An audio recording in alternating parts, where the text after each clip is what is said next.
Bonsoir chers amis et bienvenue dans ce 6e et dernier épisode de la semaine de l'horreur. Aujourd'hui c'est Halloween et pour fêter ça, j'ai prévu une surprise de taille. Alors mon histoire, restez et je vous expliquerai ce qu'est cette surprise. Aujourd'hui, notre légende n'est pas un lieu, n'est pas un monstre, ni une créature d'un autre monde. C'est un lieu qui est au Japon et qui est très connu par les Japonais et pour aussi les gens qui aiment les sensations fortes. Ce lieu est la forêt d'Aokigahara. Vous allez me dire, mais pourquoi tel lieu? Ce lieu est tristement célèbre pour le grand nombre de suicides qu'il y a. Cependant, cette forêt a une légende horrible, pas si machiavélique mais horrible. On dit que les gens qui resteraient à une certaine heure dans la nuit verraient des fantômes, des yume. Les yume, ce sont des esprits malveillants qui se baladent dans la forêt. Certains disent qu'ils en auraient vu, d'autres disent que c'est une légende et d'autres disent que c'est des canulars. Mais cependant, je reviens aux yurei. Les yurei, comme je vous ai dit, c'est des esprits malveillants. En fait, ces esprits sont des gens qui se sont suicidés dans un autre temps et ils reviennent pour tourmenter les voyageurs qui viendraient dormir ou explorer la nuit cette forêt. On dit aussi d'autres créatures qui habiteraient et qui attendraient leur proie pour les attaquer et même les faire disparaître ou les manger. D'autres disent que c'est un endroit justement où ces esprits, justement, je en reviens, tourmenterait les gens à pousser ces gens à se suicider et de plus jamais retrouver leur corps. Parce que cette forêt est réputée à être l'endroit le plus propice pour les suicides. Alors, aujourd'hui, notre histoire, c'est en fait un Américain qui, justement, qui adore les sensations fortes, va visiter la forêt d'Aokigahara. Mais cependant, lors du tournage, lui et ses amis vont malheureusement rencontrer des choses qui dépassent l'imagination. Commençons. Je m'appelle Jax et je suis un gars qui adore filmer les choses paranormales. J'ai fait beaucoup de séries sur YouTube et aussi à la télé pour me faire remarquer et me faire de l'argent. Alors, quand un ami m'a dit qu'il y avait une forêt hantée, donc la forêt d'Aokigahara, je me suis dit que ça pouvait être intéressant de faire un documentaire sur cette forêt parce qu'elle était très réputée pour ses suicides et aussi pour ses légendes des yurei qui ne sont que des esprits vengeurs qui tourmentent les gens vivants pour les pousser à se suicider. Alors, j'ai pris l'avion pour aller donc avec mes amis caméramans et certains de mes amis que j'ai invités à partir au Japon parce que je voulais aller à cet endroit, aller justement passer quelques jours dans la forêt d'Aokigahara. Alors, nous sommes arrivés à Tokyo très tard dans la nuit. Donc, nous avons pris un hôtel et le lendemain, nous nous sommes dit que nous allions partir tôt le matin pour rejoindre la forêt d'Aokigahara qui se trouve non loin du mont Fuji, le volcan le plus célèbre au monde. Donc, nous sommes le lendemain. Nous préparons donc nos bagages et nos caméras et tout notre matériel de tournage pour aller justement dans cette forêt tristement célèbre. Il nous fallait plus de 2 heures pour aller justement à Aokigahara. Quand nous sommes arrivés, nous avons quand même pris un hôtel qui était juste à côté de cette forêt pour dire qu'on puisse au moins dormir 24 heures pour nous préparer et préparer notre matériel, charger nos batteries, charger tout ce qu'il fallait pour dire qu'on fasse une semaine époustouflante. Le lendemain est donc arrivé, je me suis relevé le premier. J'étais donc prêt à aller dans la forêt d'Aokigahara avec mon équipe. Donc, nous avons pris notre sacoche, notre pactage, et nous avons pris des rations pour tenir au moins entre 2 jours et une semaine. Donc, nous y sommes allés à grands pas. Mais sachez une chose, que on dit que tous ceux qui rentrent dans la forêt d'Aokigahara n'en reviennent jamais. Et c'est ce que nous voulions prouver. Donc, nous rentrons dans la forêt. ce qu'on voyait, c'était le majestueux paysage qu'avait cette forêt. Le paysage était époustouflant. Mais cependant, il y avait beaucoup d'objets ou de choses abandonnées parce que les gens, comme je vous ai dit, se suicidaient pour justement jamais en revenir. Donc, nous marchions depuis des heures et on s'est dit qu'on devait faire un campement. Donc nous préparons notre campement pour dire quand il fera nuit, nous dormions. Plus gros que nos insectes que nous avions aux USA. Alors, la nuit commençait à tomber, donc nous avons décidé de retourner au camp pour nous préparer à nous coucher. Et nous avons activé toutes les caméras de nuit pour voir si on pouvait voir un louet ou quelque chose d'autre. Donc, nous avons dormi. La nuit s'est très bien passée. Le soleil s'est levé. Nous avons donc décidé de trouver toutes les caméras et de voir si une caméra avait filmé quelque chose. Cependant, toutes les caméras montraient soit des animaux, soit, on va dire, de simples personnes.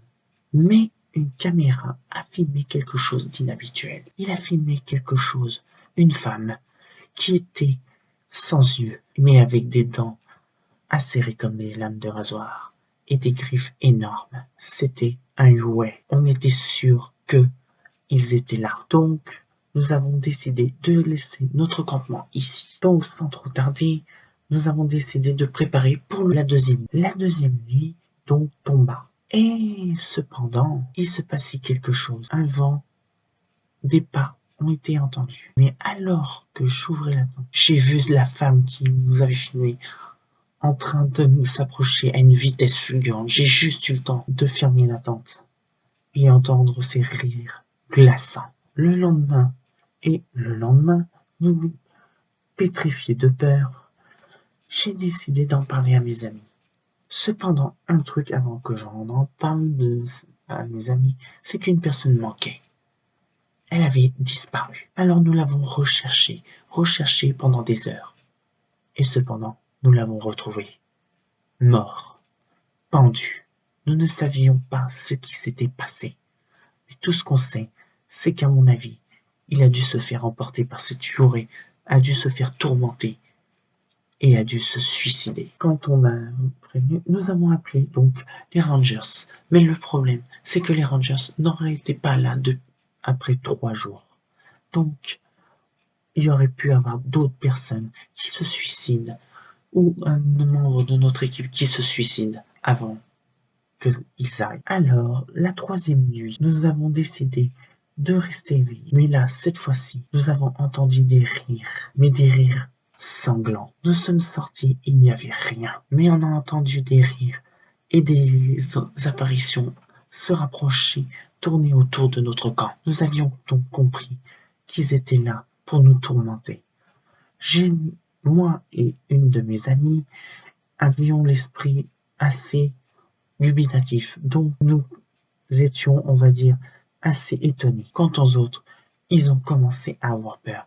Surtout que quand j'ai baissé la garde, une ouaille était face à moi et a décidé de me faire peur. Pas de me tuer, mais elle a compris que j'étais quelqu'un qui était assez ouvert. Elle m'a fait une peur bleue, m'a crié dessus, m'a tourmenté, mais je n'ai pas cédé. Il a essayé de tourmenter mon ami, mais pareil. Cependant, après, elle a tourmenté ceux qui étaient dans la tente. Il les a tous tourmentés. Certains ont eu une peur bleue. Certains se sont même suicidés sur place. Des flaques de sang giclaient de la tente. Et leur ouaille a disparu d'un seul coup, sans laisser trace. Le lendemain, moi et mon ami et quelques survivants de mes amis de mes caméramans avons vu l'étendue des dégâts, notre matériel détruit, notre 5 de nos amis suicidés. Certains se sont même entretués. Nous avions compris que cette forêt était vraiment maudite. Nous n'avions pas hésité. Nous avons décidé de quitter l'endroit sur le champ. Mais nous avions plusieurs heures de marche avant de quitter la forêt d'Aokigahara. Donc nous avons décidé pour une fois de marcher la nuit, en sachant que les ouailles sortaient la nuit. Alors on marcha, au moins pour trouver un semblant d'abri. La nuit tomba.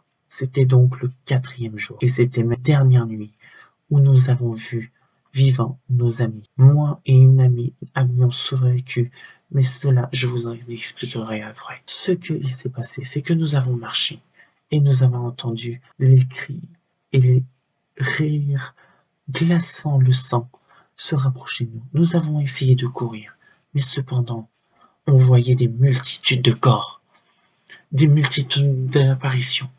Ils nous ont tous effrayés. Nous avons couru sans nous retourner. Quant à mes camarades, nous nous sommes séparés. Nous avons pu réussir à justement trouver la route. Nous avons essayé de trouver nos amis.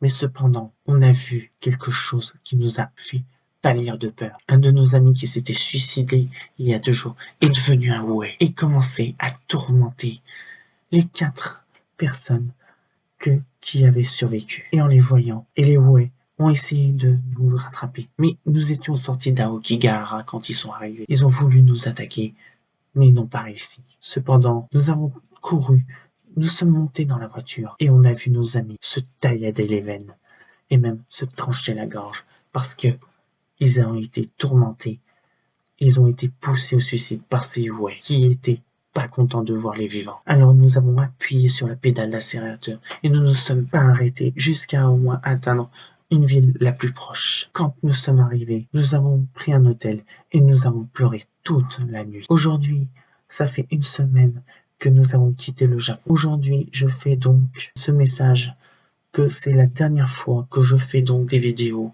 sur le surnaturel. À cause de ça, mes amis sont morts, attaqués par les Oué, les esprits malveillants et dans la forêt. Si, par hasard, vous avez envie d'aller dans la forêt d'Aokigahara, je vous en prie, n'y allez pas la nuit, car il est fort probable que vous ne reveniez jamais de cet enfer qui n'est que la forêt d'Aokigahara. Fin. Si vous avez aimé cette vidéo, partagez-la et likez-la. Cependant, je ne dis pas au revoir tout de suite, parce que je dois vous dire la surprise de taille. Donc, sachez une chose, après que vous ayez vu cette vidéo, sachez que au moment où vous regarderez donc cette vidéo qui est en train d'être diffusée, et si vous aussi vous regardez les autres vidéos, 2 films d'horreur vont être mis sur ma chaîne YouTube. Et c'est des films d'horreur que j'ai vus. Le premier n'est que Catacombes. Catacombes est un film justement où dans les catacombes, des légendes circulent.